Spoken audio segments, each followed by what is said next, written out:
record of checks issued. Nakalagay dito yung mga nilalabas nating budget. Ayan, may gross amount siya. Ayan, babawasan siya ng VAT.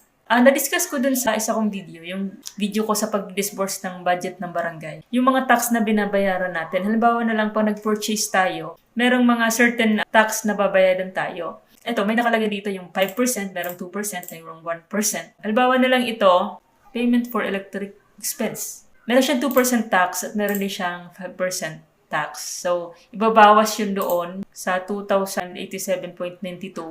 So, ang matitira na lang ay 2,062. So, yun lang yung ibabayad natin dun sa, halimbawa sa water district. Or halimbawa dun sa supplier ng pinurchase natin na material. Yun lang yung ibabayad natin. Yung nandito sa net amount. Tapos yung tax na yun, tayo na magbabayad dun sa BIR. Ano po? Si treasurer na magbabayad dun sa BIR. Ayan. So, nandito naman pala yung mga check number na nilalabas. Ayan. Nakalagay naman dyan. So, ito yung form ng